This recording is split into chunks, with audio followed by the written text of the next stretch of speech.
Welcome to யாவரும் கேளீர். நான் உங்க பத்ரி பேசுறேன். முருகானந்தம் அப்படின்னு நம்ம கட்சி மக்கள் நீதி மையத்துல ஒருத்தர் இருந்தாரு. திருவெரும்பூர், அதாவது திருச்சி திருவெரும்பூர் தொகுதியில வேட்பாளராகவும் இருந்தாரு. ஸோ அவர் மொத்தமா அந்த குரூப் வெளியில போனாங்க. யாரெல்லாம் வெளியில போனா அப்படின்னா மகேந்திரன், டாக்டர் மகேந்திரன், பொள்ளாச்சி டாக்டர், அவரோட சேர்ந்து அந்த நேச்சுரல்ஸ் அவரு, அந்த மாதிரி நிறைய பேர் வெளியில போன பொழுது இவரும் வெளியில போனாரு. ஐஏஎஸ் ஆஃபீஸர் அவர்லாம் வெளியில போனாங்க. ரங்கராஜன் இல்ல, அதுக்கப்புறம் இன்னொரு ஐஏஎஸ் ஆஃபீஸர். ரங்கராஜன் ரொம்ப டீசெண்டா முன்னாடியே சொல்லிட்டு போயிட்டாரு, அவர் இந்த மாதிரி குரூப்பா போல. ஸோ இந்த மாதிரி குரூப்பா போன பொழுது அதுல போனவர் முருகானந்தம் வெளியில போய் கமலுக்கு எதிராக பேட்டி எல்லாம் கொடுத்தாரு, யூடியூப் சேனல்ல எல்லாம் பேட்டி கொடுத்தாரு. ஆனால் சமீப காலமாக இவர்கள் எல்லாரையுமே மன்னிச்சிட்டார் போல் இருக்கு தலைவர் கமல். இவருடைய ஏற்கனவே ரோட்டரி கிளப் ஃபங்க்ஷனுக்கு ஒன்று அட்டன் பண்ணாரு. கமல் சாருக்கு லைஃப் டைம் அச்சீவ்மெண்ட் அவார்டு கொடுத்தாங்க. போன மாதம் நடந்தது. அது போன மாதமா அதுக்கு முந்தின மாதம் நடந்தது. நான் அதை பற்றி போட்டிருந்தேன்.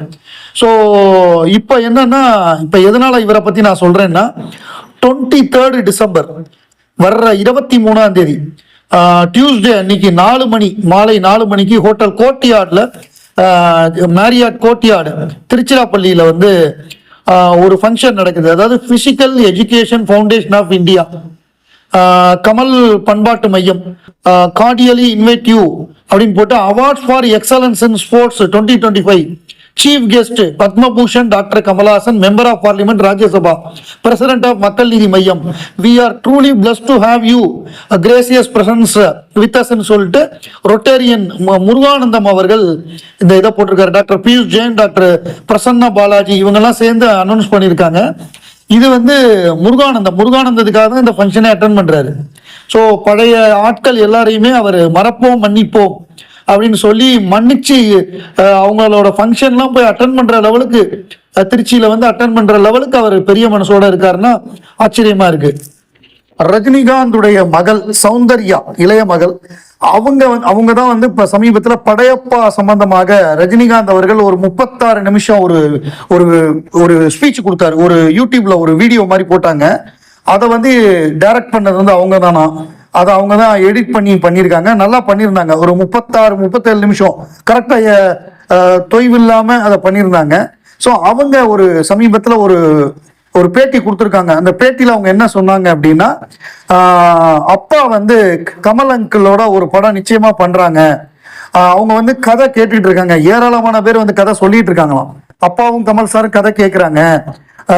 நிச்சயமா அது பத்தின அபிஷியல் அனௌன்ஸ்மெண்ட் கமல் சார் ராஜ்கமல்ல பண்ணுவாங்க, கமல் அங்கிள் பண்ணுவாங்கன்னு சொல்லி அவங்க சொல்லியிருக்காங்க.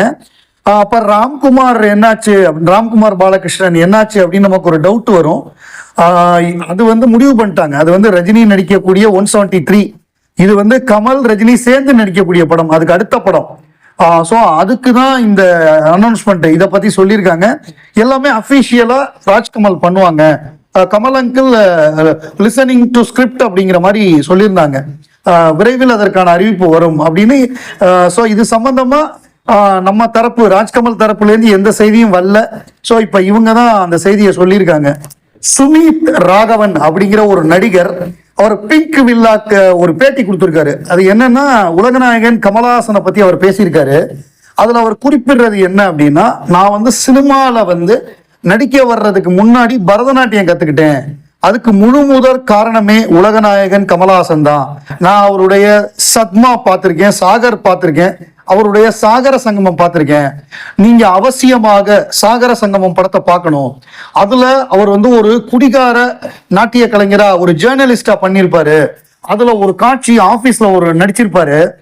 அதுல நாட்டியத்துல பல வகைகள், அதுல குச்சிப்புடி ஆடுவாரு, கதக் ஆடுவாரு, கதகளி ஆடுவாரு, எல்லா விதமான டான்ஸும் ஆடுவாரு. அதை பார்த்துட்டு தான் நான் டான்ஸ் கத்துக்கணும், நம்மளும் கத்துக்கணுங்கிற ஆர்வம் ஏற்பட்டு நான் பரதநாட்டியம் கத்துக்கிட்டேன் அப்படின்னு சொல்லியிருக்காரு. அதாவது ஒருத்தருக்கு எப்படி இன்ஸ்பிரேஷனா இருக்காரு பாருங்களேன். ஒருத்தர் ஒரு கலையை கத்துக்கிறதுக்கு கமலஹாசன் காரணமா இருக்காரு. இதே நம்ம ஜெயம் ரவி பரதநாட்டியம் கத்துக்கிறதுக்கு காரணம் கமலஹாசன் தான். சலங்கை ஒளி பார்த்துட்டு நம்மளும் டான்ஸ் ஆடணும் அப்படின்னு அவர் முடிவு பண்ணி அவர் பரதநாட்டியம் கத்துக்கிட்டாரு. அவருடைய அரங்கேற்றம், பரதநாட்டிய அரங்கேற்றம் அப்படின்னு சொல்லுவாங்க, முதல் தடவை ஸ்டேஜில் ஆடுறது யாருடைய ஹெல்ப்பும் இல்லாம அப்படி அரங்கேற்றம் பண்ணும் பொழுது அதுக்கு தலைமை தாங்கியவர் உலகநாயகன் கமலஹாசன் அப்படின்னா அது மிகையாகாது. அந்த மாதிரி ஒருத்தர் நடிகர் ஆகணும், இயக்குனர் ஆகணும் அப்படின்னா அது வந்து கமலஹாசன் வந்து இன்ஸ்பிரேஷனா இருந்திருக்காரு. ஒரு கலைஞன் அப்படின்னா அவரை பார்த்து பல பேர் உருவாகணும், அந்த மாதிரியான ஒரு மாபெரும் மகா கலைஞன் கமலஹாசன். மலரும் நினைவுகள் ஒரு பழைய போட்டோ வந்து நம்ம அபஸ்வரம் ராம்ஜிலாம் இப்ப சீனியரு, கமலுக்கு ரொம்ப ஃப்ரெண்டு. அபஸ்வரம் அவங்க வந்து அந்த ஆர்கெஸ்ட்ரா பேர் வந்து அபஸ்வரம் அப்படின்னு வச்சிருந்தாரு. அதெல்லாம் கொஞ்சம் சர்க்காஸ்டிக்கா வைக்கிறது. ஸோ அவர் வந்து நல்லா ஹியூமரா பேசுவாரு, பிரமாதமா இருக்கும். அவரோட ட்ரூப்லாம் நிறைய குழந்தைகளை வந்து அந்த இசை மேதைகள், இசை மழலைகள்னு சொல்லி அவருடைய ட்ரூப்ல நிறைய இன்னைக்கு பெரிய பெரிய ஆளா இருக்கிறவங்கலாம் அவரோட ட்ரூப்ல மழலையா பாடினவங்க. ஸோ அந்த மாதிரியான ஆளு. அவங்க அப்பா வந்து பெரிய டைரக்டர். அவங்க அப்பா வந்து K.சுப்பிரமணியம் பெரிய டைரக்டர். அவங்க அக்கா வந்து பத்மா சுப்பிரமணியம் பெரிய பரதநாட்டியம் டான்சரு. அவங்க அண்ணன் வந்து ரமணன். இவங்கெல்லாம் வந்து இவர் நம்ம அனிருத்துக்கு சொந்தக்காரங்க ஒரு வகையில. இவர் ஒரு போட்டோ போட்டிருந்தாரு. அது என்னன்னா அபஸ்வர ராம்ஜி சென்ட்ரல்ல நிக்கிறாரு, லெஃப்ட் சைட்ல உலகநாயகன் கமலஹாசன், ரைட் சைட்ல கங்கை அமரன். ஒரு ஆர்கெஸ்ட்ரால கமல் சார் பாடுறாரு. இது வந்து 78 79 இருக்கலாம், அந்த காலகட்டமா இருக்கலாம். ஸோ அவ்வளவு யங்கா அவ்வளோ சூப்பரா இருக்காரு. கங்கை அமரன் ஜீன்ஸ் போட்டு ஒரு லெதர் ஜாக்கெட் போட்டு ஸ்டைலிஷா இருக்காரு. ஸோ இதை பார்க்கும்போது சூப்பரா இருக்கு. இது என்னடா ஏன் நினைச்சேன். அப்புறம் பார்த்தா அபஸ்வர ராம்ஜி அவருடைய ஒரிஜினல் போட்டோ அப்படிங்கிறத போட்டிருந்தாரு. அப்புறம் இன்னொரு ஒரிஜினல் போட்டோ, அது என்னன்னா நம்ம நாயகன் படம், உலகநாயகன் கமலஹாசன் அவரோட குழந்தையோட கொஞ்சிற காட்சி. அந்த காட்சி வந்து நம்ம PC ஸ்ரீராம் அவர்கள் அவரோட ஆர்கைவ்ஸ்ல இருந்து ஒரிஜினல் போட்டோ அப்படின்னு போட்டிருந்தாரு. 2 போட்டோ, ரெண்டுமே ரொம்ப சூப்பரா இருந்தது. குறிப்பா வந்து கமலஹாசனுடைய லுக்கு, அவர் போட்டிருந்த அந்த ஓவர் கோட்டு, அந்த பிளாக் கலர் டிஷர்ட், உள்ளுக்குள்ள கையில மைக்க வச்சுட்டு அப்படி கம்பீரமா இருக்காரு. சூப்பரா இருக்கு. கமலஹாசன் அவர்களுக்கும் புத்தகங்களுக்கும் இருக்கக்கூடிய காதல் நம்ம எல்லாருக்குமே தெரியும். ஏராளமான புத்தகங்கள் அவர் படிச்சிருக்காரு. அதுல வந்து நமக்கு எது வந்து ரொம்ப சந்தோஷமான விஷயம்னா, யார் ஆத்தரோ அவருடைய ஆட்டோகிராஃபோட உள்ள புத்தகங்கள், யார் எழுதுனாங்களோ அவங்கள்ட்ட ஆட்டோகிராஃபோட புத்தகங்கள் வாங்குறதுங்கிறது வந்து அது ஒரு ட்ரெடிஷனு. அதே மாதிரி சஷாங்க் மணி அப்படின்னு ஒரு பார்லிமெண்ட், நம்ம ராஜ்யசபா MP, அவரும் டிஃபென்ஸ் கமிட்டியில இருக்காரு. கமலஹாசன் எப்படி ராஜ்யசபா மெம்பரா மட்டும் இல்லாம டிஃபென்ஸ் கமிட்டிலையும் இருக்காரு. ஸோ அவர் டிஃபென்ஸ் கமிட்டிலையும் இருக்காரு. அவர்கிட்ட போன முறை மீட் பண்ணியிருக்காரு. அப்படி மீட் பண்ணும் பொழுது என்ன சொல்லியிருக்காருன்னா, மழைக்கால கூட்டத்தொடர்னு சொல்லுவாங்க, அதை மான்சூன் செஷன் அப்படின்னு சொல்லுவாங்க.